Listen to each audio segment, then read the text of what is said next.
Mostly drink with my left hand. Yeah, because that's, you have your strong hand, weak hand. Well, I feel like if I'm like mousing around on the computer, right hand, and then drink with the left. Also, my desktop at home, like I've got 2 monitors, one in the middle and then one off to the right side, so I have more room on the left side too. So. Yeah, mine is. I drink on the right, but okay. We're here. We're live. We are live. I think everybody can see us. All right. We're talking about which hand you drink out of, and I'm drinking out of the new Full Nerd. This is the new Full Nerd Founders Edition mug, based on a TSMC 5nm process GPU. Perfect. Yeah, and we got it. You can't buy graphics cards, but you can get a Full Nerd Founders Edition mug. Right? Is that what it's? Yeah. I'm excited for I the still ugly got to sweater. get my Full Nerd ugly sweater. Yeah, I got to buy that as soon as we get out of here. Better hurry. Fresh shipping. All right, cool. Yeah, we got all the cool kids. I'll tell you, Gordon, a couple of friends of the show over in Discord took some of your clips from your Hack the Holidays videos and edited them into some cuts. I won't play them here because one of them is Star Wars and the other one is Thriller by Michael Jackson, and we'll probably get copyrighted to hell. So, but I'll show you afterward. They asked if you had seen them, and I'll show you after. It's pretty good. Thank you for that. I'll have to take a look at it, but it does kind of kill me that's basically how YouTube made its. That's how YouTube got here. Is like, oh yeah, Star Wars clips forever and music, and then now it's like, oh, you're banned. Oh, you're banned. You're banned. No, you sound like it. You're humming it. That's 2 bars of it. Don't sing Happy Birthday, because you know what happens if that happens. Yeah. But yeah, we got all the friends of the show here. Everybody's piling in, excited. It's episode 199, and I'm is it 199? 199, and I'm not gonna lie, we still don't have enough planning done on episode 200, but we'll get there. On a previous employer, what we did was we just skipped the big round number. Really? People were like, "What happened?" You know what? I guess we could. That would be, actually, I feel like I'd get a lot of support questions and being like, hey, episode 200 didn't go to the RSS feed. Can you fix that? Yeah, no, you would. But I mean, it's good because then it's sort of like people expect big party or something. And we did it once, and it was, who was singing? I think it was Nathan Edwards was singing in the podcast. And it was Will's idea to do all musical one, and it was just like, oh my God. I was like, yeah. If we could sing, we would be singers. Instead, we're just nerds. Friend of the show, Z530, says, Lisa Sue on episode 200, make it happen. Oh, that would be awesome. That's never going to happen. That's never going to happen. One of these days. You never know? I don't know. That would be fun. But yeah, no, we got episode 199 here. I say we jump right into it if you're ready, Gordon. Yeah. We're going to be talking about we're going to be about Windows 11. Is it flopping, gaming laptop price increase, and new GeForce card. Exciting. Yeah. Fun stuff. Almost the end of the year. Cool. All right, then I'm ready. Go for it. In this episode of Full Nerd, Windows 11 a flop. Laptop gaming prag. Jesus, I screwed that up. That was a lot. Too many, huh? Like too many, huh? Nah, that's too hard. In this episode, all right, back to the old days. In this episode of the Full Nerd, is Windows 11 a flop? Gaming laptop price increase and new GeForce card. Kind of.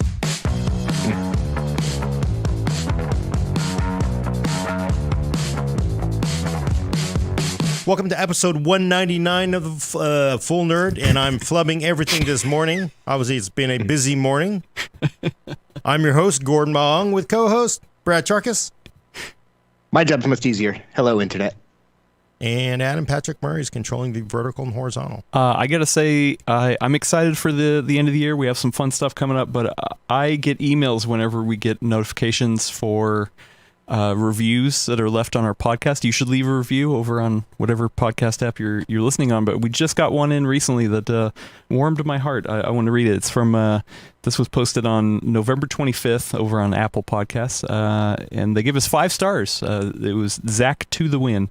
Said the title was good to learn new things. And the description or the comment was, I was looking to buy my own PC and I listened to this podcast. I learned so much and bought my own. A great podcast for learning. Hey, glad you joined the PC family. Glad to have you. Glad you joined the full nerd family. Yeah. That's awesome. I love getting comments like that. It's better than all the negative YouTube comments we get. So, but it's true though. Every time you leave a comment on a review, a new person buys a PC. Look, it actually worked out. There you go.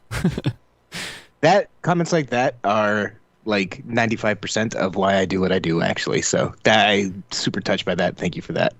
Yes, thank you so much. But you know what might bring us down a little bit is Windows 11 adoption rates. It sounds like there might be a little bit of maybe not full numbers yet, but what are they looking like?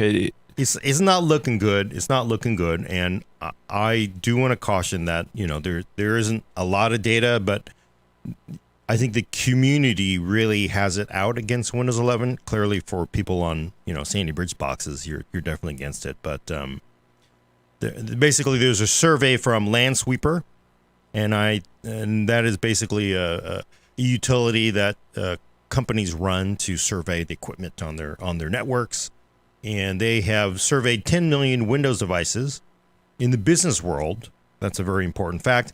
And I think they're basically, it's like 0.21% of 10 million computers that they've looked at. On business, meaning IT rolling them out, right? Not your personal upgrade?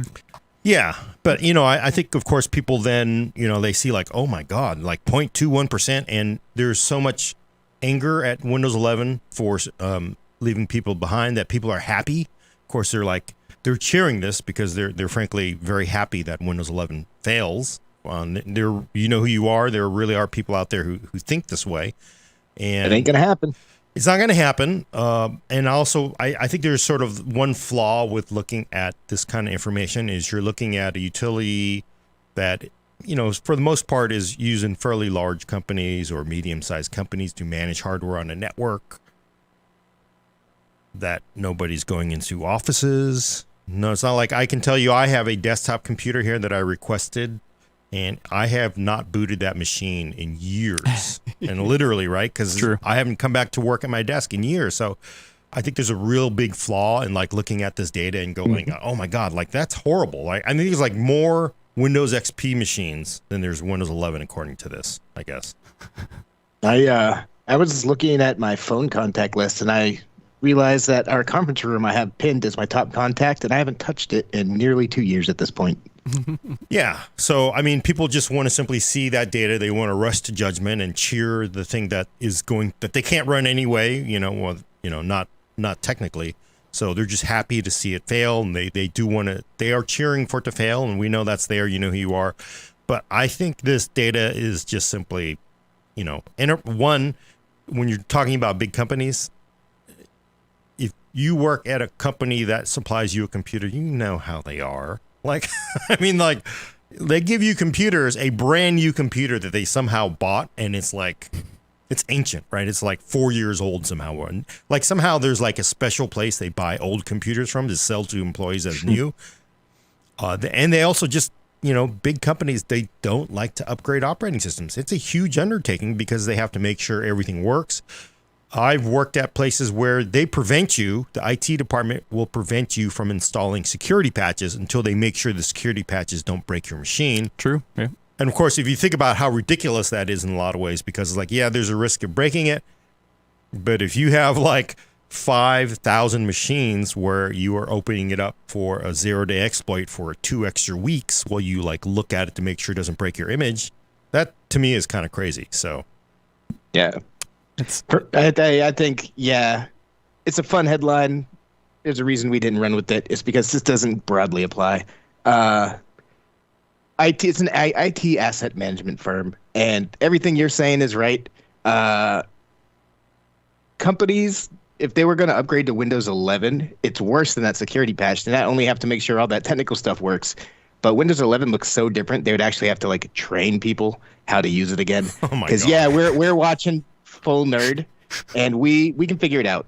But a lot of people who sit at their desk roles doing their everyday day job are not necessarily tech nerds. So there would be training costs involved and stuff like that. And in general, enterprises are just really slow about upgrading anyway. I was looking over that survey, and they said actually 10% of all the devices that they scanned run an end-of-life operating system. So either Windows 7 or Windows XP. And that is common in the business place. But just to lend some credence to kind of the gist of what they're saying, I went and I looked at StatCounter's data as well. StatCounter is a analytics firm that does monthly updates on browser share, operating share, and system share, and stuff like that. And through November, it didn't even have a Windows 11 listing. It was just included as part of other, and other had like a minuscule amount. Yeah. And then there's another one from AdDuplex, and I'm sure that's some kind of plugin they install somewhere, but they're saying 5% of 60,000 machines. So At AdDuplex, they put ad technology into Windows Store apps. So I'm not surprised that they have a higher number. Yeah. Well, I mean, higher, but also lower, because Windows Store apps, although that is changing rapidly, it doesn't seem like there's a lot. And yeah, but if you're the kind of person who's using Windows Store apps, there's probably a good chance that you're the kind of person who is upgrading to Windows 11. A greater chance, I would say. I guess. And the thing is, I know people are they're gonna hear what I'm saying and Brad's saying, and they're gonna go, "Oh, you're just Windows 11 fanboys defending it." I will tell you, the uptake on Windows 11 this is not overnight kind of like install it. I have not elected to install it in any of my daily drivers because I just didn't want to deal with it, because honestly, right? It's not finished. Have you done any? It's not finished. I have a laptop. That came with it pre-installed, the Acer Vero.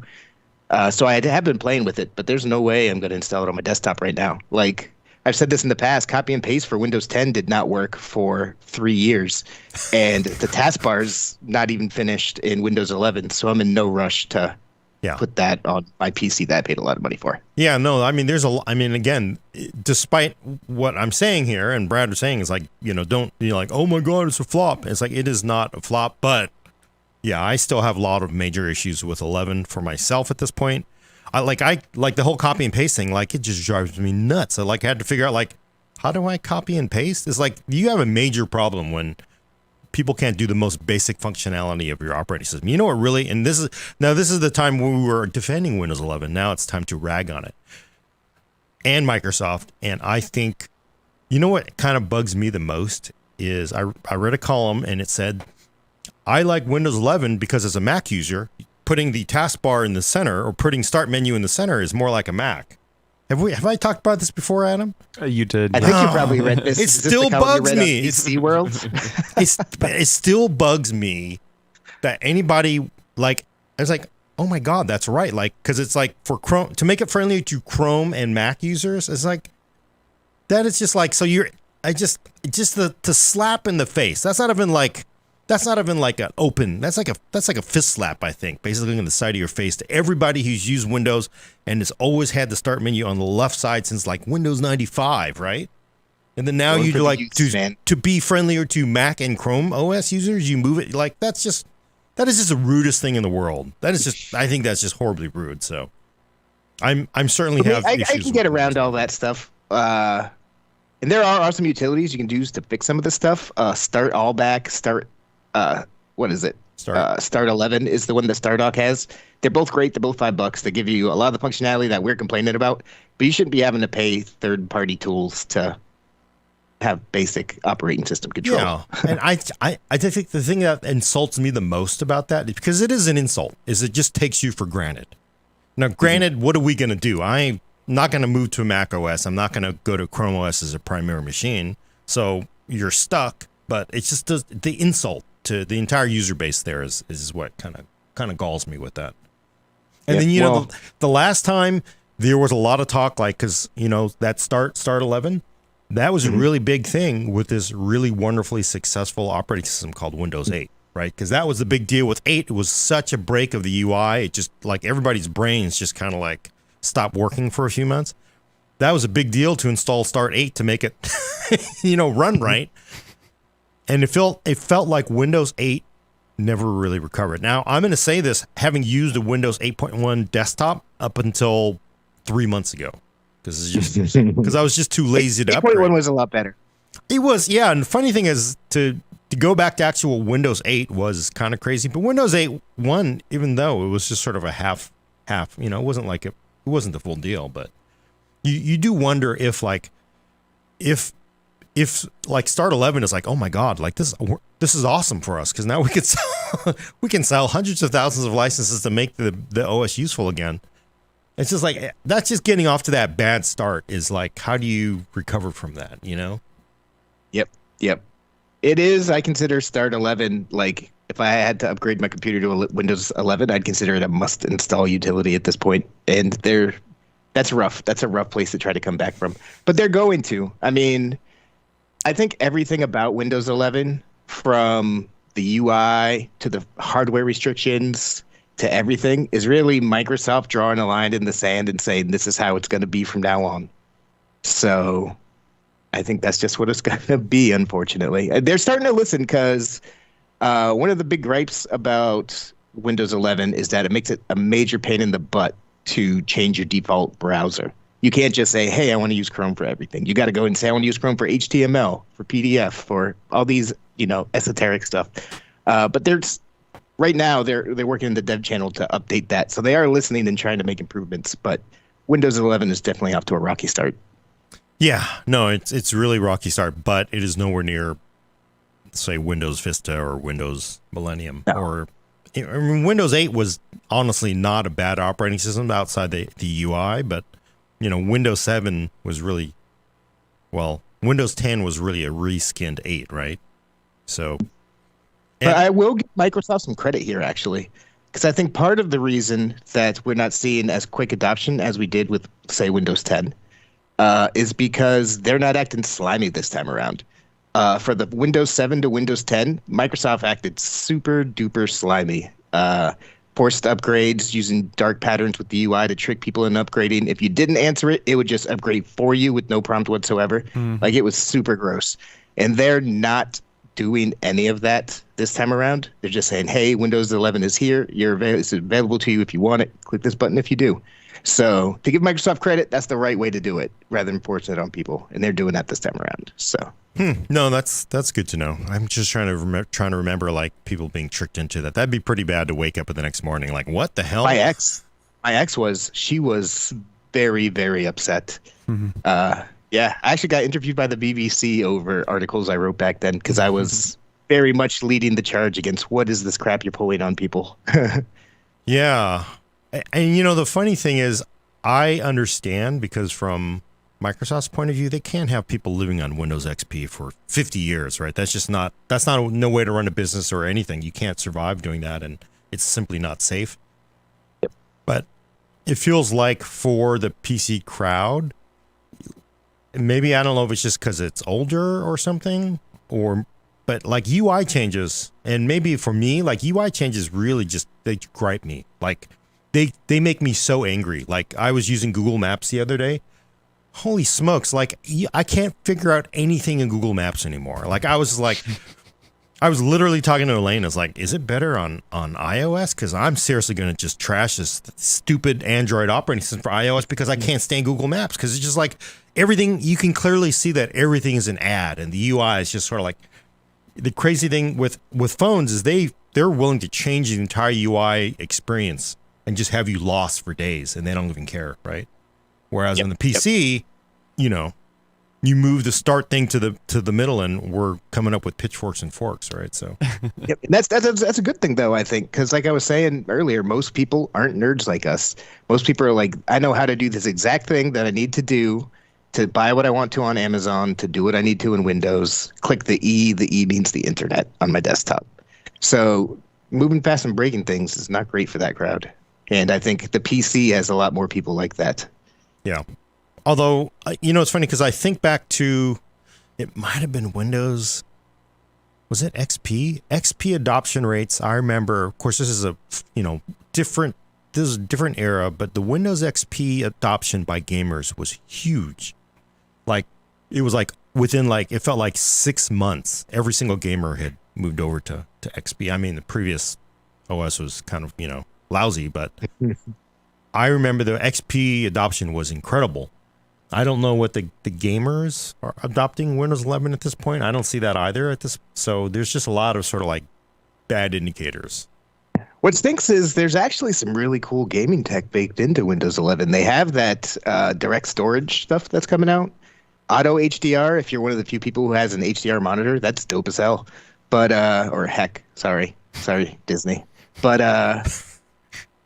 yeah, they really dropped the ball. They should have had Halo 5 just came out. That should have came out on the PC with direct storage support enabled on day one. And I think that would have been a selling point for Windows 11, but it's not. So, yeah. No. Well, it's we have people in the chat who are like, hey, I have Windows 11 on my machine, works fine. Some people are, sticking on Windows 10 or doing a mixture of both. But I do have a $5 super chat from Old Timey Boy, friend of the show. Thank you so much. VC Jester said, I'll take any OS that won't let Topaz Labs drop 12 new icons on my desktop when I install their package. Do they limit icon installs on the desktop? I guess so, huh? Or is it an option? I honestly don't even remember with the Windows 11 testing. One thing, and I do want to point out, I've been looking because we talked about this in a previous podcast with your good security buddy, and I agree. I think he said the metric of Windows 11, that they have blown it if OEMs let you pick. Laptop OEMs, yeah. Right. Yep. Well, yeah, Mostly, anybody, yeah, right? yeah. So, and I was looking, and when it first came out, there were a lot of laptops that let you pick Windows 10 and 11, and then there were a lot of those were laptops that previously were built with Windows 10, and they probably hadn't, updated drivers and made sure that everything works with it. So they're not gonna send a broken product to somebody with 11 unless everything's updated. And so initially it looked like, oh, actually you're getting an option, but I went back and I checked a couple large OEMs, and it was Windows 11 for top of the line laptops, which are the ones that get the best service and support, so they get the newest drivers, UEFIs, and all that stuff. Those are Windows 11 only. There's no option to go to Windows 10. So, and you can imagine that's going to eventually trickle down to even the cheaper laptops that might be still Windows 10, because they're not going to invest engineering resources to make sure the thing works with Windows 11 before they sell it. So in the end, as much as the haters want to hate on it, Windows 11 will be the predominant operating system. It may not be 12 months, it may not be 2 years, but it will be eventually. So I think, honestly, I don't think low adoption rates off the bat Microsoft will really care about. Because like I was saying, I think they consider this the line in the sand. Yes, nerds can go force Windows 11 onto their computers, but a lot of computers, like everything from 2018 and before, aren't going to be supported. A lot of ones that have been since then still haven't gotten offered the update. I think they're looking at this as you're going to get a new laptop, and eventually all these new laptops are going to have Windows 11. Right. So it's going to be a slow run. So that might be why they were willing to ship it in such a half-finished state, because they figure they have some time to fix it with it getting tested in the wild. Just a little side note, I actually pulled out a laptop that I hadn't touched since the early Windows 10 era. This one I had gotten for review. They never sent me a return slip, so I've just had this laptop sitting in a box forever. And I pulled it out, and in that early build of Windows 10, they didn't support jump lists. Copy and paste on the taskbar. Copy and paste was broken, all that kinds of stuff. Like, we all love Windows 10 where it's at right now, but it also started out, not so polished. Yep. Yeah, people were not happy initially, too. Speaking of not happy people and laptops, do you think right now is the best time to buy a laptop, Gordon? Because maybe the prices are going to increase? What's going on here? Yeah, no. So, of course, people are abuzz over a tweet from Razer's CEO, Min. He's just basically known. You've made it to the world when people just call you Min, and everybody knows. Oh yeah, Min, right? Because Razer CEO, right? He tweeted, quote, "Just had a long meeting to review our gaming laptops line for next year. Looks like there are significant increases in component costs, etc., and we'll be seeing price increases for next-gen gaming laptops across the board, including the Razer Blade next year." So, of course, people are like, what? That's ominous. Yeah, that's ominous. Of course, he doesn't say how much exactly it's going to increase. And I actually asked, I just kind of asked around too. And yeah, this is not just simply, he was, just saying this to get people riled up. But people I have talked to said, yeah, that pricing should go up, will go up next year. It's not necessarily from like the small chips and, or ports or plugs that go into a laptop. It is mostly from prices of parts, the big parts you care about, namely, Nvidia and Intel. So those are going to go up. And then you also factor in logistics have been going up anyway. It's basically at like 2.5 to 3 times at this point. So everything has been driving the prices up. And so, yeah, prices are going to go up next year. It's interesting because Nvidia I can see, because Nvidia is like, what are you going to do? Although I would have expected them to moderate things because they sort of expect more competition, but maybe it's not going to show up next year from them because competition is what drives prices down, right? So I guess they don't really expect Intel to show up and mess up things. Yeah, we're going to have to see. NVIDIA, I think, I've talked about this in the past, I think has been steadily working to increase the price even before all this has happened of its GPUs. And I think they will be very hesitant to drop back down because they're doing gangbusters. They're making money hand over fist. And I'm not surprised to hear what you're saying, where they're saying it's probably the big chip costs that are going to be a big part of the laptop price increases. Because NVIDIA, to some degree, Intel for its graphics chips and AMD for everything all go through TSMC. And TSMC earlier this year said, hey, man, we're jacking our prices 20% next year.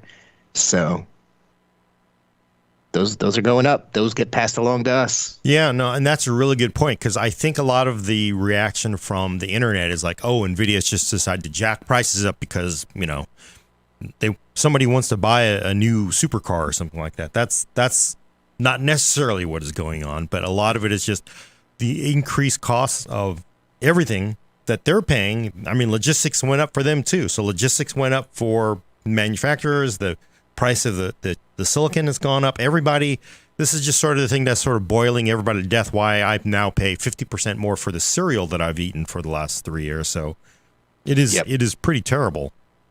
Although inflation sucks. But I still think that I would have expected, because next year we're going to see Alder Lake Mobile, obviously, because they've already announced that there's going to be Alder Lake parts. They've already basically talked about what's in them, sort of. So we're going to see Alder Lake and Mobile. I would have expected. I mean, I know Tiger Lake is already in a great spot, mostly against Ryzen. So I would have thought prices wouldn't go up because. I would have thought that on the GPU side they would want to compete.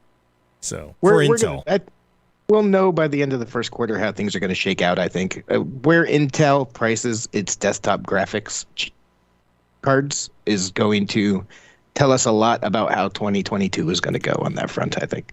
Yeah.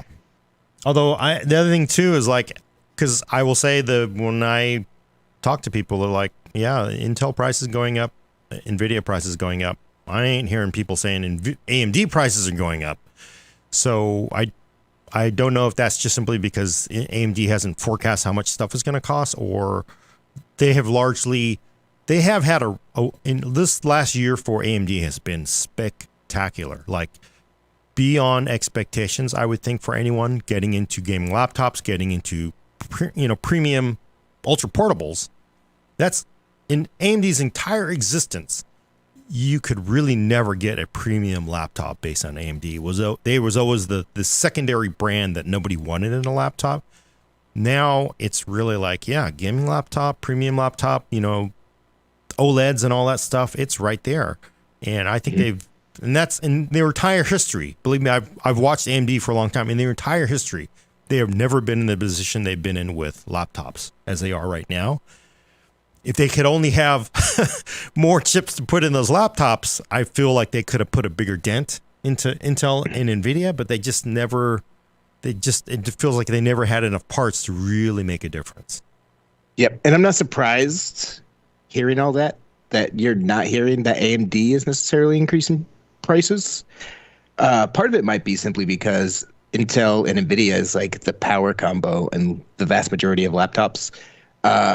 And what you're saying is very true. And remember that AMD got to where it's at today because it was very aggressively priced on the desktop.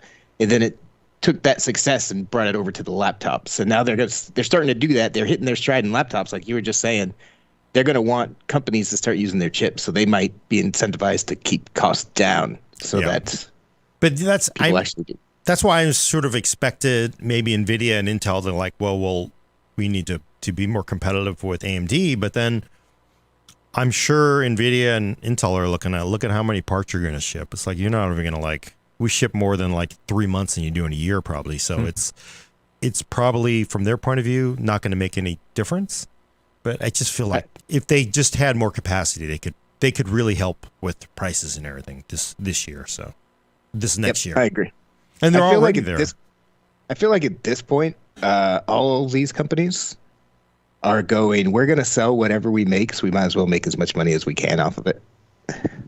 Yeah, and that is the unfortunate or fortunate side effect of capitalism. That's you serve the people who gave you your money and want their money back. So that's ultimately who they care about. So I was, however, pleasantly surprised by how many pretty awesome laptop deals that we saw over Black Friday, though, because Intel coming into this season was saying, hey, because the chip shortages, we're expecting the vendors to be focusing on high-end systems so that you won't be seeing as many low-end systems, you won't be seeing as many deals. But that wasn't true whatsoever. We saw a ton of awesome laptops on sale. And so if you went shopping this Black Friday, at least, you probably came out pretty good. So that was a rare moment of sunshine in 2021. Yeah. And I'll have to say that was really kind of a shocker to me because some of those deals were really good. I thought they'd be like, oh, there's going to be nothing. But it's kind of funny, I think, because laptops are closed systems. Largely miners are not going to snap them up, and there's such a big investment. The scalpers are not playing there either, mostly because it's just like, why would you do it, right? It's just too risky. Mm-hmm. So it's sort of like you could sort of see how the PC would have been if it wasn't for scalpers and miners. So because the supply it got a little tight. It's been a little tight for high-end gaming laptops, but it felt like you can always find one. And you could find it at a more expensive price, but that was typically because you're getting 32 gigs of RAM or a 2 terabyte SSD or all these other sort of extras the vendors had put on there to up the margins. But you could, it wasn't like we're just going to charge you more and you get nothing for it. At least you were getting hardware for the difference in laptops. So, and even on those high-end systems that are slightly more hard to come by than the lower end systems, like you're still seeing some deals on those too. So there is competition going on there, so encouraging. I'm speaking of that. The Razer Blade is, Razer's a very boutique company, not boutique. They're a big company. They're a brand company, I would call them. Let's say. So their stuff tends to be more expensive to begin with. They actually don't ship in a lot of volume compared to the Lenovo's and Dells and HP of the world. Yeah. So what I'm going to be curious to see next year, I expect prices to go up for some of these smaller brands, and I expect them to go up for the bigger brands too. But I'm curious to see how much of a difference there is there due to, just mass scale. And plus, going back to Min's tweet, I was kind of like, what does this mean when he says, for next gen gaming laptops, including the Razer Blade? I was like, what? Because the Razer Blade is basically an Ultrabook. It's basically, IGP. It's been an IGP based laptop for a long time. We're not talking about right? We're talking about the Razer Blade Pro. Is that what the one that gets? Yeah. Razer Book. Oh, wait. God, I've lost other. I don't understand why he said specifically Razer Blade. So I was like, are you saying IGP? So that's sort of saying the cost from Intel will go up in a way, it felt like. Yeah, well, there's Razer Blade is just their normal line. Razer Book is the the thin and light. Yeah, so I was kinda Razer like- Blade is, or I guess there's even Razer Blade Stealth. I mean, everything's Yeah. designated as Blade. Yeah, so I guess even IGP will go up, which sort of like is a way of pointing finger at Intel or AMD. I think they do have a Razer Blade based on a Ryzen part. Yeah, they made a big deal about it. So I was like kind of like it feels like everything's just gonna go up, and I kind of wonder too if it sort of tells us Intel increasing pricing for Alder Lake Mobile. To me, also says like, hey, this can be a smoking part, right? Because a lot of people I think look at Alder Lake Desktop, which can be a serious consumer of power, and like you put that into a laptop, it's gonna levitate off of the thermals from the thing on the bottom of the laptop. But I'm guessing that sort of tells you that if they're going to increase prices, performance is going to probably be quite a bit more impressive, I guess. Tiger Lake is impressive, but it's definitely a very hot part. So I'm wondering if people's assumptions on Alder Lake are really kind of wrong, because this part. I'm pretty pumped for Alder Lake in laptops after seeing what they do in desktops, because Tiger Lake is pretty good. Like, it's very good. They're very good chips. Tiger Lake chips are. But much better than Rocket Lake was on the desktop. But it was such a huge jump going from Rocket Lake to Alder Lake. Seeing what they're doing there, man, that just makes me more excited to see what they're going to do in laptops, to be honest. Yeah. So maybe it's kind of, I think that gets to the question like, well, if the price is going to go up, should I buy a current generation laptop? I'm like, I don't know. Yeah. Depends on what you do with it. It depends on what you do with it. And, honestly, you're not wanting for any of these high-end laptops, especially gaming laptops. They are just spectacular gaming laptops these days. But, like, you always kind of wonder, like, what does that mean? Is it, if they charge a couple $100 more, am I going to get, like, you got to imagine it's going to be a nice jump in performance. So I don't know. I really don't know what to say there, Yeah.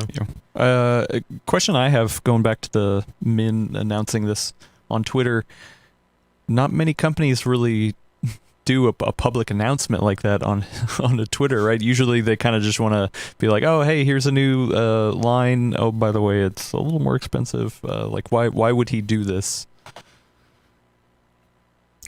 I don't know. I guess I kind of wonder, because you sort of would think, and that's the scary thing of him doing this now, might be like, oh, well, yeah, prices might go up $200, $300 next year. Maybe it's like $500. Like, oh, I don't know, right? You kind of wonder, like, if he's preparing people for the pain of, like, just like, hey, we're going to charge Apple prices next year. And, Razer isn't exactly like a low cost laptop. So I think Razer works hard to be open and communicative with their audience as well. Like, they make stuff based off of user polls. They're always saying, what do you want to see, and doing stuff like that. So I think that's playing into it. Just like, hey, just so you guys know, it's going up. We don't want to. It's coming. We saw the same thing happen with graphics cards, if you remember. Feels like forever ago, but the very beginning of this year, it was ASUS and EVGA who actually came out and said, the prices are going up. We know they already suck, but they're going up even more next year because of tariffs, because of logistics, stuff like that. We're sorry, but it's happening. And I think some companies just try to be more communicative about these changes than others. That's a good point. And I hope that prepares people for the, then they can't complain, I guess. Like, you should have told me. Of course, maybe it's just simply like, hey, price is going to go up next year. Maybe you should buy current inventory. That's what we got now. I mean, honestly, when I heard that news, I knew a couple of people were like, oh crap, well, do we need to buy a laptop right now then? If you need a laptop, buy a laptop, no matter what time it is. True. Like, that's always the hardware recommendation, right? I think the last 5 years, if you go back and look, we've always tried to make these predictions, and the only thing we know for certain now is that there's always something that's a roller coaster. Either RAM prices are going up because of something, all this crazy pandemic stuff is happening and just nuked everything. Like, just buy what you can afford and what you need when you need it would be my recommendation. Yeah. Although Tiger is a really good part. I think Alder will probably, it's obviously not going to have the advantage it did over Rocket or Comet. But I kind of like, for the CPU side, for a gaming laptop, it's still, 90% of games is still very much about the GPU. So I kind of wonder, like, it really seems to me like if Nvidia does a new graphics card, it really would suck to have a 3000 GPU when they come out with a 4000 part, right? It depends on how you look at it. It depends on how you look at it, because we're sitting here talking about Intel's chip prices potentially going up next year. That's going to get paired with a next gen Nvidia GPU, would be my assumption at some point. Maybe not necessarily right away, but a lot of those will be paired with next gen 4000 series Nvidia GPUs. And do you think those are going to stay static in price even in laptops? I think those will also get a price increase. So you're looking at a price increase from both. So I think laptops right now are in a great place. And if you need a laptop right now, if you pick up an AMD Advantage laptop or a Tiger Lake / Nvidia laptop, like, you'll be happy with it. So yeah. I wouldn't worry too much about it if you think you need to buy one right now. Yeah, and also want to point out, I mean, the increase in performance from 2000 to 3000, despite a change in process, especially in a thermally limited laptop, was not huge. It was better, but it didn't like make you go, oh my god, my 2000 laptop is worthless now. It didn't. I would imagine the 4000 series, especially because of the thermal and power limits of laptop, might be closer than. But you never know, right? They could like whip out the Area 51 stuff and like, oh, what this is like spectacular, but. I got a couple questions. The chat was talking about DDR5. Could this be because maybe DDR5 is trying to make its way to laptop? Well, I was thinking that as well. It could. The advantage for DDR5 is increased bandwidth because of the additional channels, and then also lower power potentially than DDR4. I'm not sure what the issue is with DDR5 as far as, is it just simply, there's just not enough supply of them, but I can't imagine the vast majority of gaming laptops will be DDR5. I'm sure there might be some high-end SKUs based on it, because there's no reason not to put DDR5 in an older like laptop, but I do wonder, like, if you can't buy DDR5 and it's the best thing to have, why should I buy anything, right? So that's, I would think they would go with DDR4 for the vast majority of laptops. I would think so, but that could also be an upsell thing for vendors as well if they're able to actually secure DDR5. So I wouldn't be surprised if a higher end laptop like the Razer Blade would go to DDR5 for that reason. And like high-end gaming laptops or creator-focused laptops, I wouldn't be surprised to see DDR5 pop up in those, but I would think that most laptops under like $1,500 will still be DDR4. Oh yeah, definitely. But even at the high end, I wonder if there's enough supply, because it feels like you don't want to like build a roadmap where you can't sell anything because you can't get DDR5. Like they're just like sitting waiting for DDR5. That would just stink. But yeah. The other good question came in from friend of the show, Old Timey Boy, asked, do you think the laptop makers got their component orders in a legally binding contract before global heck ensued, and now those orders are fulfilled, they have to finally pay market price? Yeah, you'll never know. There's a chance. Well, at this point, you got to remember, this started a year and a half ago, 2 years ago. Like, you're not signing contracts for 2 years worth of supply, typically. Like, some of the bigger companies might, but I would not be shocked if most of these companies forecast a year out, let's say. We're well past that at this point, so probably yes, I guess. I kind of wonder, even with some of those contracts, like, you know how lawyers are. There's always an escape hatch somewhere. If suddenly your costs have gone up as a supplier by 1,000%, you're not going to still sell it to them for the, there's got to be some, it's probably better to declare bankruptcy for some of the companies if it were that bad. So I don't know. Speculation, basically. All right. Well, speaking of other parts that are hard to get our hands on, it sounds like Nvidia's got a new GPU. We talked about it last show. But now it's official, huh? Officially unofficial as of a few days ago. The RTX 2060 12 gigabyte is here. I guess it was actually formally announced today. We saw Zotac, Gainword, Galax, and Gigabyte all announce RTX 2060 12 gigabyte cards today. I find it somewhat interesting that it is more of those Asian companies. I wonder if there's anything, meaningful there. But there's going to be no Founders Edition version of this card. Nvidia never put out a blog post about it, never announced pricing. It's only going to be available through third parties. The way that the world found out about it is that Nvidia basically ninja edited its RTX 2060 specs page on its website without telling anybody, and somebody noticed that, hey, there's a 12 gigabyte version now. So, hey, it's here. So it launched today in those, third-party forums. I haven't found any in the US. I didn't have much time to look. But looking around the world, like you can find some in Europe, you can find some in Asia, and prices are looking to run roughly $450 to $700 for one of these things.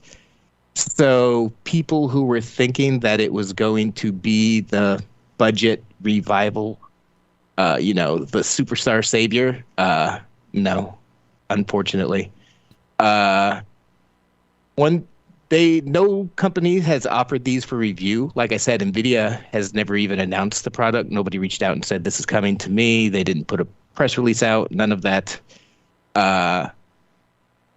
Earlier, before this launched, some sites were saying, hey, this is going to be the response to mining. This is going to be a way to get more GPUs on the streets that miners aren't going to be interested in. And I was saying, like I said last time that we were talking about this, that's not true whatsoever because it has 12 gigabytes and it still mines fine. And it turns out that these cards actually don't have the light hash rate technology baked in. Huh. So there is a review site in China called PC Market that somehow managed to get a hold of one of these for review for today's launch. And they ran mining tests on it. And since it doesn't have light hash rate technology in it, it mines Ethereum at 31.6 mega hashes a second versus the 3060's 22.1. So it is, and while drawing less power. So it is more power efficient and significantly better at mining than the RTX 3060 is. So this is definitely not an anti-mining savior. Well, it is, though. It is, though, in a way. Yeah, right. Because if you're a miner, it's all about efficiency. Am I going to buy a 3060 and lose out money, or like I can get a 2060 12 gig, right? And then so that miner is not snapping up every single 3060. Now they're buying 2060 12 gigs. It's sort of like you make that Nvidia has set out this big pile of old poo for the miners to buy, right? Like, oh, you want this one. And then now the gamers who couldn't get 3060s now are like, hey, we get the 3060s now because all the miners are buying the better mining card. And, you would definitely want a 3060 over a 2060 for gaming. And that to me is a overall positive development for gamers. Yeah, actually. I kind of agree with that. But the fact that these are all still profitable means you're not going to be able to get any of them anyway. Yeah. But I mean, anything. But if Ethereum starts to drop down, yes, that'll be true. Maybe hopefully in a few months. I was watching. There's a YouTube channel that does a lot of leaks. He has very good track record sometimes, but is hit and miss at other times. So I don't cite him very often. A popular one amongst the tech nerd crowd here. Moore's Law is dead. And he was saying his sources say the reason this isn't getting hyped up is because they're using it mostly as mining cards. They expect these to be used to supply miners. And they're launching this in graphics card GeForce form, just as kind of like ground cover for that, to say, hey, we put this out, kind of a deal. But it's really expected to go more towards miners. And after seeing the stats about mining and all the way that they launched this, I haven't heard that. I haven't had those sources, but that has an air of truth smell to it. So yeah. Yeah, no, and whoever that person is really well sourced. But I still think if you're going to sell, I don't know what the inventory is, but let's say 20,000 parts. Mm-hmm. If you put 20,000 parts that are better at mining, it makes 20,000 3060s less attractive to the same. So could help a little bit. But yeah, I know it. I have no expectations that suddenly you'll be able to buy a 3060. Well, unless what it should cost. Old Timey Boy makes a good point. Hopefully, the 2060 chip won't have to compete with fab space, meaning that hopefully they can make more. So, yeah. Well, it's an older process too, right? It's from TSMC. Yeah, it's an older process. It's at TSMC. So it's not Samsung new process, which is what the RTX 3000 series is. One thing that's actually interesting from ignoring mining perspective, just GeForce gaming graphics card perspective, when the stats mysteriously appeared on NVIDIA's website last week, we noticed that the CUDA count actually matches the 2060 Super. But it turns out that it has, 12 gigabytes of memory, but a narrower memory bus. So there was another site called Benchmark Lab that managed to get one of these in for review from somewhere. And they found that narrow memory bus actually makes a big difference. And this 12 gig RTX 2060, despite having those extra CUDA cores, really does perform like a 2060. So or closer to a 2060 than a 2060 Super. So don't let the CUDA count fool you on this one. Interesting. If you can buy one, buy one. That's the same with any graphics card these days. But yeah. Well, we did, even when we talked about it last time, there was a lot of head scratching of like, how does this make sense for gaming? Well, I don't really get it, but I mean, maybe that's what this is, mining. Yeah, and it's a good way to get miners to buy, an older process that they may have access to. So it could be good. That's interesting to me that, we'll never know, but I would want to know, like, these were, you got to figure they're sort of like turning knobs to make sure it doesn't compete too much with a 3060 in case things blow up, right? So suddenly no one buys any gaming, and then suddenly you can have those things flooding the market. But if it's almost intentionally designed to be, again, focused for miners. So yeah, that's why I found that Moore's Laws is Dead video very interesting. That came out a couple of days ago, actually. So before these benchmarks came out, that kind of corroborated that this is indeed a very, very good mining card. Friend of the show, Ruru2 says Nvidia is also saving on marketing too. There you go. So, win-win. Now, I tell you, it's got to be like, you've got to be a product manager or some things, and like that's the thing you manage, and like, okay, when's our big announcement? Oh, you're not getting one. In fact, go ahead and edit the website yourself. Just change HTML and just say 2060 12 gig. Just add 12G. That's it. Search, replace, you're done. But where's my launch? Well, I've been working on this for 6 months. Where's my launch? That's like being the MX manager. Let me tell you, because like GeForce MX launch is like there's no GeForce MX launch. It's just simply somebody goes, we send an order down to the website, they put MX on there. It's like you talk about like no respect. Those GeForce MX parts are like zero respect. They're display outputs, and that's it. I just can't imagine what that's like. It's like you put, well, you 3060 team got like, we had the big celebration. You had brought in the catering, and we did, the ice sculpture. Ice sculpture shaped like a 3060. What do we get? Nothing. He's like, no, you don't. You wake up that, okay, I'm gonna like, oh, well, there's nothing on there. Nobody's talking about it. Yeah. But yeah, like I was saying the last time, if this was really targeting 1080p gamers, like to fix that problem, bumping it up to 12 GB wouldn't make any sense. But if they're intended for miners, it makes more sense. Do they generally need more of a frame buffer for mining, I guess? You need at least 6 gigabytes to do Ethereum. So the more you have, the better, because it keeps getting bigger. Okay. Well, again, I still think it's, and in the end, it's a positive thing. Because again, you sort of like, every single miner is going to like, instead of running at 3060s, is going to go run after these, then. Hopefully. Also, NVIDIA is trying to run after ARM, and the FTC is running after NVIDIA. Is that what's going on? Oh, boy. Brad, in other NVIDIA-related news? Gordon actually wrote that story, so I'll let Gordon talk about it. I was out that day. Yeah, that's the other sort of like really, bad news, although that's, you never know, because basically the United States, the federal government, the Federal Trade Commission that enforces antitrust basically says, we're also saying that we're going to sue NVIDIA to prevent NVIDIA from buying ARM because we think it will hurt innovation ultimately hurt consumers. Basically, it screws up everything for everybody because it gives them basically control over a key technology that its competitors use. So we're going to step in. And again, I remind you, that's in addition to the UK government stepping in. China itself is like, yeah, we're not so hot with this either. There's an awful lot of regulators that are getting in the way. And, you know, I always thought it was a long shot. it always felt like a long shot. But, I mean, when you have the FTC and, you know, UK regulators and just everybody kind of getting in the way. And I know that I read somebody had done an interview with Jensen, and he says like he sounded a little sort of like he's kind of blaming Qualcomm. He says every regulator we went to, like by the time we got there, not Qualcomm, but yeah, was it? He said Qualcomm. I think he was kind of like pointing out. He said Qualcomm was already there, basically talking to him, saying, "Hey, this is going to kill us. You know, this is the same stuff we build all our stuff on. You give it to them."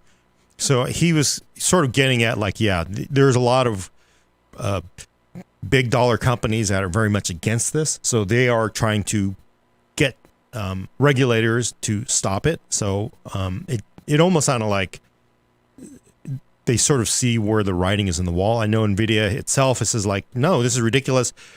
Their boilerplate response is, we're buying ARM and we're Nvidia, we're going to give it resources. We're going to make it the best thing ever. So how in the world, by making it the best thing ever, is that hurting consumers? If you're giving people a better product in the end, that ultimately is better for everybody, right? So, you know, I honestly believe that they mean that. I've read some interviews with Jensen throughout all this, and he says stuff like that. And I honestly believe that Nvidia could make ARM better, like from a sheer technology perspective. But on the flip side of the coin, I can totally understand.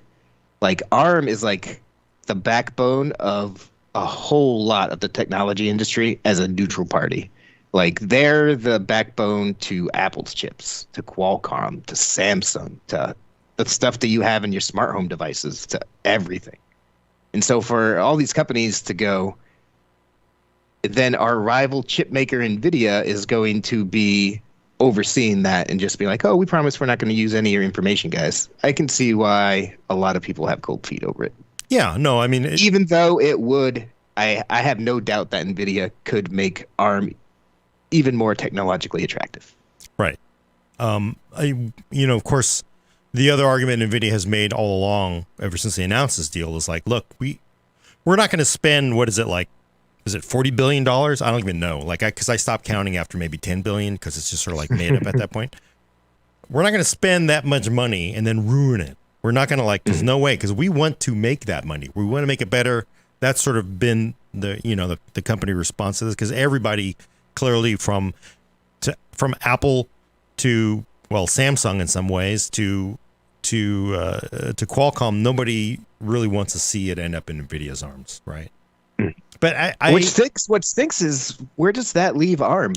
Yeah. SoftBank bought ARM. SoftBank is one of the biggest, I'm not even sure what they are, like a technology venture company, not venture, but resource venture capital kind of a deal company. And they're like, we don't want ARM. So who is going to pay that much money for ARM and continue to have ARM succeed as an entity? Like they're going to have some severe navel gazing or figure something out, like as an industry maybe. Because if you're not going to let a company buy ARM and use it if they promise to continue to leave it firewalled, like where does that leave ARM in the future? Yeah, and I totally agree with you, because I at this point, like, we don't know if this is going to blow up, but you would certainly not put your money in Vegas on the deal going through and them being able to buy it. I wouldn't. You never know, because frankly, there's plenty of deals that the FTC and regulators have lined up against that in the end they end up buying, right? But I kind of wonder if ARM is damaged goods at this point. Because, people don't think about that, but like, who the hell? Because, like SoftBank, they ain't no soft about that. They got tons of money, but they bought ARM. When they bought ARM at the time, it was like, oh, this is great. This is going to be like Rick's Bar in Casablanca. It's like going to be neutral ground. SoftBank was like, hell no. You think we bought this to make the world a nicer place? Our company is called a bank. We like money. We want to buy this thing and Their sell whole it goal is to for get more money. for a $10 billion profit. What the hell? We're a bank. When the hell's the last time a bank has been friendly to you, right? So they want to sell ARM at a profit.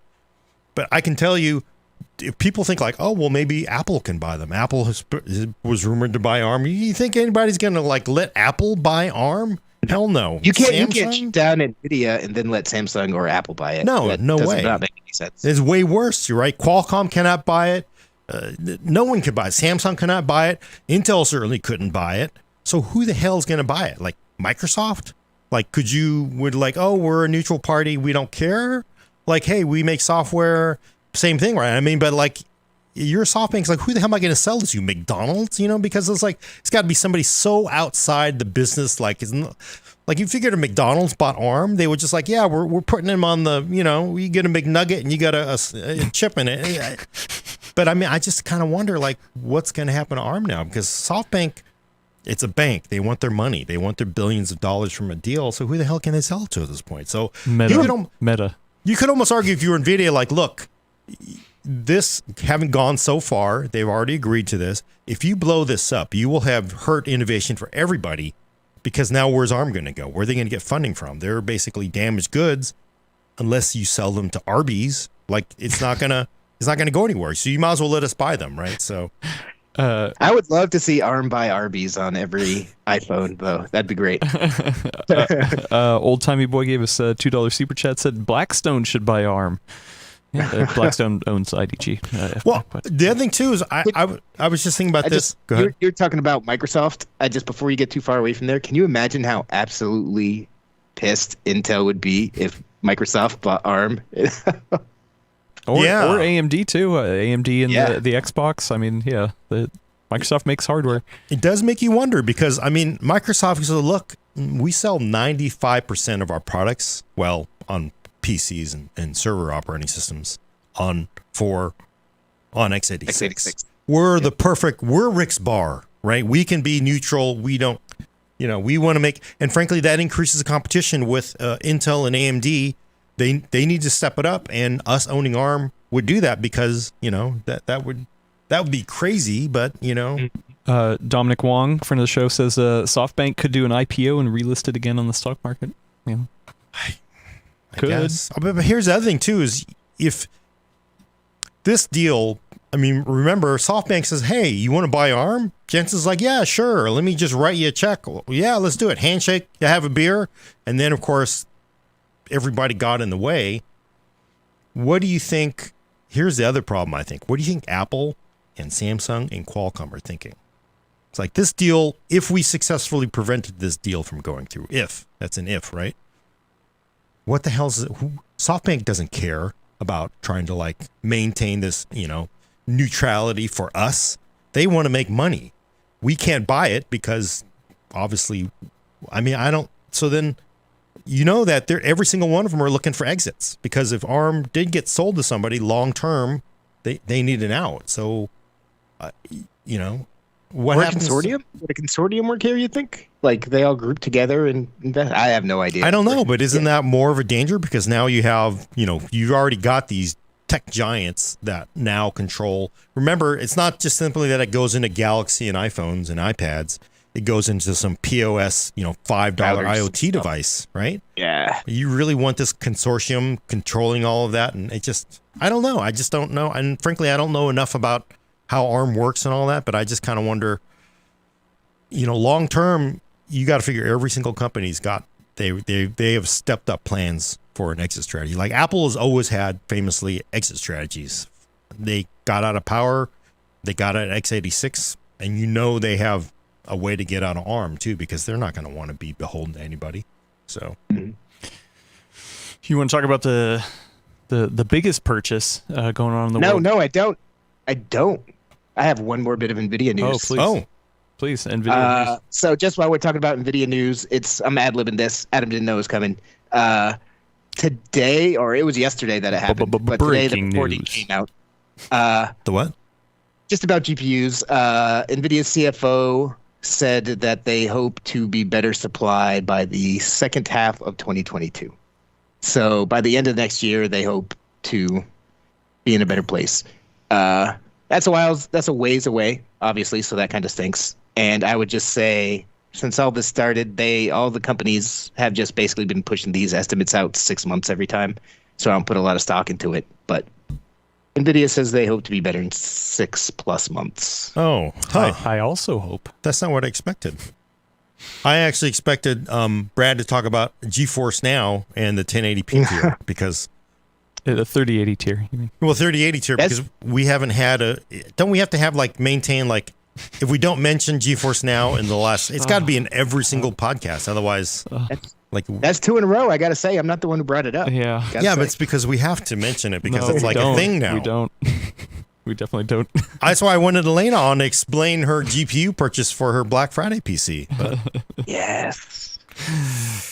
So instead, we're going to talk about the other major purchase going on in the world. Jack in the Box has bought Del Taco. Gordon, did you know that? Yeah, I was talking about it this morning. I found out this morning. It was an early morning Slack conversation at work, and I was like, I think well, one, I will tell you, I like Del Taco because they have a consistent good taco. They don't, for a fast food taco, it's pretty hard to find a bad one. Whereas Taco Bell sometimes is down at -1 all the way up to 9, right? So they can be really good and really, really bad. Yeah. But I also, of course, when you're looking at this YouTube video in 15 years, when I'm probably not going to be here, you'll go like, what killed Gordon? Those Jack in the Box tacos. Oh. Because those Jack in the Box tacos are it's like you take a taco and you put it in the deep fryer. That is really how they make their tacos. So they take the taco stuff, they wrap it, wonderful. and then they fry it, and you get this oily mess with a meat-like substance inside. It's a paste. It's actually a paste. It's actually doesn't even look close to what ground beef substance that the other places use, which is probably artificial too, but they try to make that look like beef. So the Jack in the Box taco is just like a paste. But you take something and you put cheese on it and you deep fry it with a meat paste. Can't argue with that. It's really good. Can't argue with that. Well, unfortunately, one of the only Del Tacos in the Bay Area had shut down. So hopefully, now that with this maybe purchase, they're going to open up some more. I need one in Oakland. Do you think they would take a Del Taco and then fry it? And then it has to be... I don't know. It's the amount of oil and the paste that makes it special and deadly. I don't know. Having lived on the East Coast forever, I've never eaten at Jack in the Box or Del Taco. They don't have Jack in the Box back there? Not, at least in Florida and New England. Huh. Wow. Yeah, so I'm not a huge Jack in the Box fan personally. Really? Yeah. So the crazy thing about Jack in the Box, so, typically you go to McDonald's. How many things you got on your menu? 8 things. Actually, in the morning where it used to be we got 3 things, that's it. Or, you go to Burger King, there's it's a very limited menu, for fast food because it's supposed to be fast. It takes, because it takes, if you add an extra 20 seconds to microwave it, that's not good. Jack in the Box has got everything. They got tacos, they got burgers, they got bowls. They're with chicken sandwiches hot? We got that too now. How the hell? You go to Jack in the Box, the menu is 95 items. There's stuff you've never even heard of. And it's just because they deep fry it, but everything is let's just fry it. They're what? I mean, it's the place for stoners to go. That's for sure. But we got some real questions. Now is the time to get in your questions, either in the chat at PCWorld or if you're listening to this later, watching this later, go over to our Discord. We have a channel called Full Nerd Questions. Get it in there. Hopefully I'll read it on the show. Last fact about Jack in the Box. Oh, please. So about 20 years ago, they ended up having a problem where they killed a bunch of people with their food. Yeah, I remember that. Yes. I know a lot of people say, oh, this is really bad for the brand. For me, it was wonderful because when you're in brand rebuilding mode, it's how much is this super taco? Well, it's 2 for $1, right? You get 6, you can get 5 for $3. It was insane. We're just giving them out. Yeah, they killed people, but they're not killing people now mostly. I mean, except long term when it blocks your arteries, but that was a good time. Yeah, actually, my parent, when that happened, my parents stopped going to Jack in the Box. Maybe that's why I don't have an affinity for it. I just come on. People are that's the safest time. Anytime something goes bad, that is the safest time with anything. It's oh my God, this killed a bunch of people. Well, they when lawsuits are coming, you need to fix this. Those other companies, do you think that's it's just safer, or they just simply haven't killed anybody yet? So it's the safest time after an incident like that. Definitely. Well, we got a $15 super chat. Back on topic. $15 super chat from friend of the show, Mike Quinton, said or asked if the 25% tariff were lifted, would GPU prices drop 25%? I don't think they would drop 25%. No, but I think they would probably drop some percentage. It's everything's way too complicated right now. Like it would not drop 25% whatsoever. No. These companies are all making their money right now. Yeah. Well, they're not really. Yeah. They're going to take some profit taking, but you'd imagine it would over time come down. Yeah. Yeah, of course. So. Yeah, but not in the near term.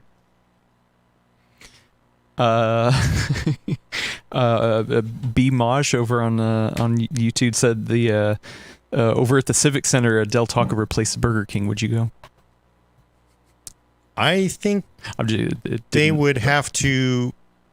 It's one of those because that Burger King, you would have to like seal it up and like you would have to burn like whatever. Nuke it from orbit. You'd have to burn everything. Yeah, you would literally have to nuke it from orbit. I think for that place to come back because that was like it was a BK that had not been cleaned in literally decades. So. Anyway, sorry, that was funny. Okay, I'm gonna go over to Discord, get some questions over there that have been sitting. Whoops. Great mighty dad. I think this is what I'm reading here. Question regarding TMP and Windows 11. So with BitLocker, I have to be mindful with my encryption keys if I swap out my CPU. With Windows 11 TPM requirements, will I have to take similar precautions swapping out a CPU on an existing Windows 11 installation with keys stored in the TPM, else risking hosing my system? Yes. You will also have to do the same thing because that actually happened to me swapping parts out for the Alder Lake review where every time, interestingly, I didn't investigate how to correct it, but every time I booted to, I had swapping drives, I had to enter the encryption key every time. It was a pain. I'm sure there was a way to correct it eventually, but I didn't really want to screw around with it too much. So yes, you definitely should make sure you have those backed up, which is what a Microsoft account is good for. Yeah, definitely. Boz had asked, do you think DDR5 will become available anytime soon after waiting 10 months for a 3080 that in the end got canceled and refunded by the retailer? I decided to upgrade to Z690 instead. But with DDR5 being in stock nowhere, I'm not sure if I should buy a motherboard and CPU if waiting for memory for all I know can take until Intel launches Z790. You are having rough luck. Yeah, that's rough. Yeah, no, I would wait because that's. I don't think it will become available anytime soon, which is like it's December, right? I don't think it's going to change until at least next quarter. I haven't talked to anybody to see what they're hearing from people of what the forecasts are, but it's going to be terrible. And you got to figure there's a lot of mouths to feed because the big OEMs are pushing Alder Lake with DDR5 in some builds, so they want memory. Everybody wants it, and then you may have to compete with laptops coming with it. So I think, and this is not unusual. Memory transitions are always the most painful of all transitions on the PC. Ask Rambus about that. It's going to go on for a long time, and then one day you'll be like, holy smokes, I can get 64 gigs of DDR5 for $150. You won't remember it, but that's a long ways away. Yeah, bummer. Pyro Cumulus, I think that's how you say it, asked over on Discord, consumer DDR5 has partial ECC, error correcting, what is that? Error correcting code. Error correction code, I think. Yeah. Do you expect full ECC to come to DDR5 once Sapphire Rapids launches? Well, I mean, yeah. I mean, for memory for servers, workstations where they need full ECC, it'll definitely be there. And again, go to Dr. Ian Cuttress's Tech Potatoes channel. He's got a wonderful video explaining this. ECC is only internal to the RAM. And, that's not done because for the crowd that says, oh, everything's got to be ECC, and you know who you are. It's really done because they're pushing such densities. They really need the ECC to even make the memory work. So if they didn't have ECC, they couldn't hit the densities and the speeds and everything they could. So basically, the ECC is internal to the module. Once you leave it, there's no ECC between the CPU and the module. But yeah, you can imagine for servers, workstations where they demand it, some government contracts specify you have to have ECC. So it will be there. Since you mentioned Ian, I wasn't able to join that episode, but as a person outside of my job here at PCWorld, as someone who just loves computers and technology and reads everything in general, like having you and Ian sitting here talking about Alder Lake for an hour and a half live the day that the Alder Lakes review came out, that was like the coolest thing I've watched in a while. So if you guys missed that episode, go check it out. Yeah, no, it's great being, and I'll tell you, I love taking meetings with Ian because then he asks the smart questions and I get to gain from the smart questions. Like, oh, I never would have thought of that. That's funny. Friend of the show, Dark Helmet, asked, I was looking at monitor prices, and the price difference between 1080p and 1440p monitors is very low. I'm not quite sure what they're looking at. At what point do you think 1080p will no longer be the standard resolution for gaming benchmarks? CPU benchmarks. Oh, for CPU benchmarks? Yeah. I don't think it's going to change for the foreseeable future because remember, high refresh rate. Are you really going to be pushing 1440p at 500 hertz? So those will most likely be 1080p because realistically, it's not going to happen. So I think you just will simply have a choice on both. And frankly, for reviewers, they only look at CPUs. It just makes it convenient. There was a day where you didn't even have to care. And I will say this, when you did a CPU review 15 years ago, the gaming benchmarks were cursory. It didn't really make a difference. And then it's only really become a deal, especially at 1080p when Ryzen launched, because clearly the original Ryzen was not stellar at 1080p gaming. So I got to tell you, I don't think 1440p will ever be the standard. Really? I think ever. Nope. I think 1080p looks fine on standard laptops and most office monitors. 1440p this year they became a bigger deal in gaming laptops because Nvidia helped push that.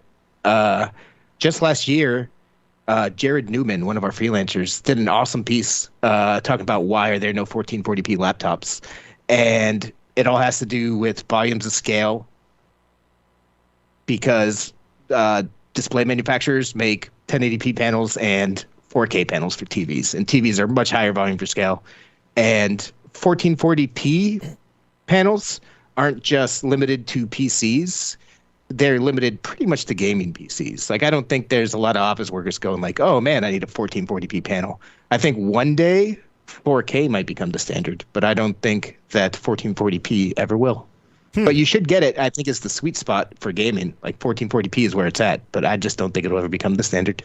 You know, I'm going to disagree. I'm going to disagree, Brad.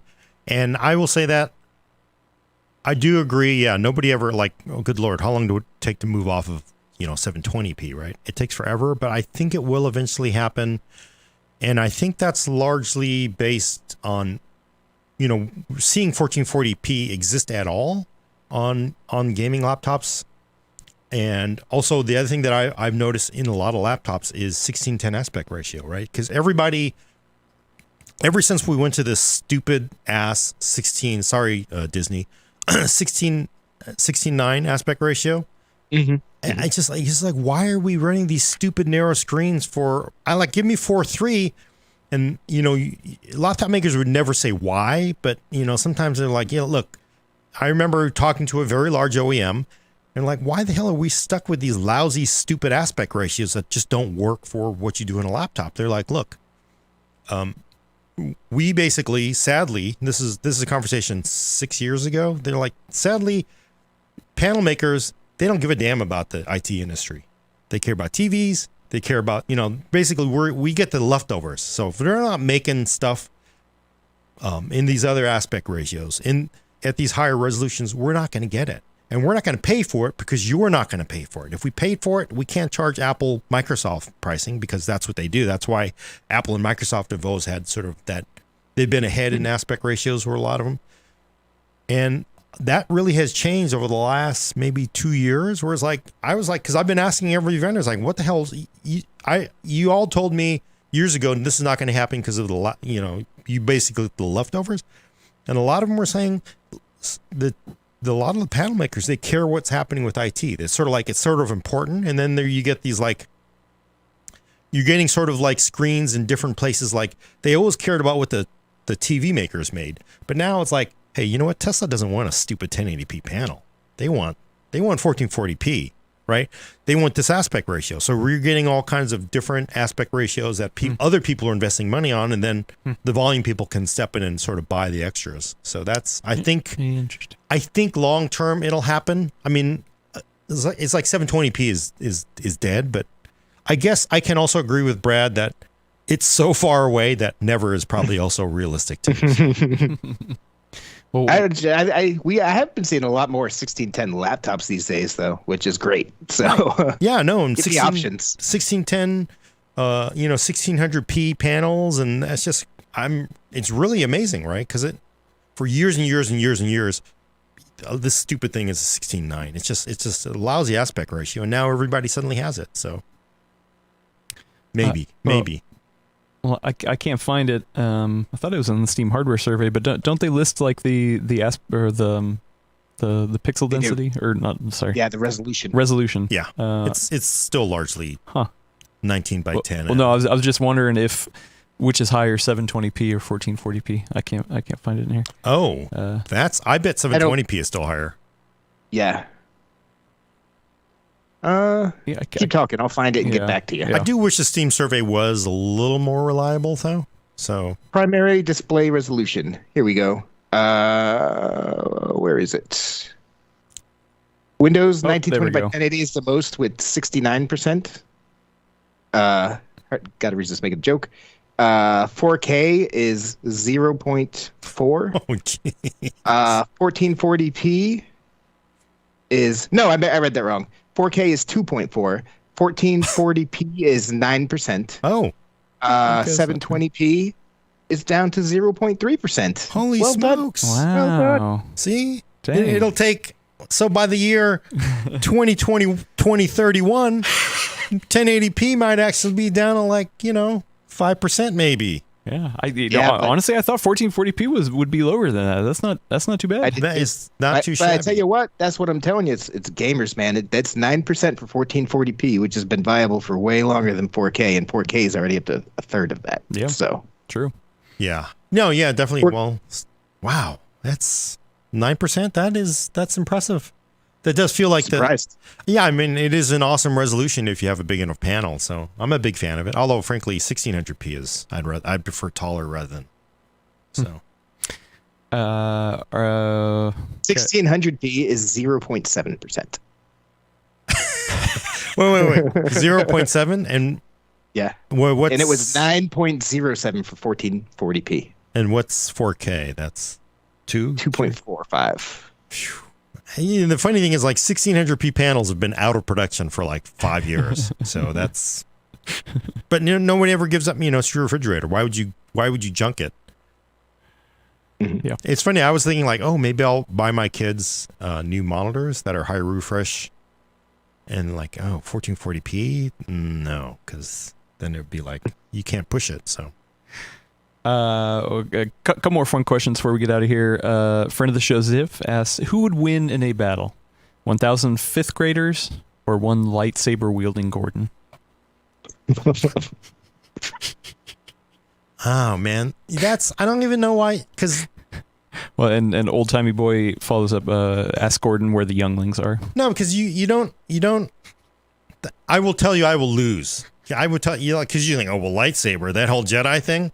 No, because, and fifth graders, you know what the eye-hand coordination of a fifth grader is? You've ever watched them play a video game like Valorant or Counter-Strike? It's you'd be like, yeah, I got where'd it go? I didn't, there's no way you would ever, 1,000 fifth graders could you could defeat, I don't know, any country in the world if you had 1,000 fifth graders.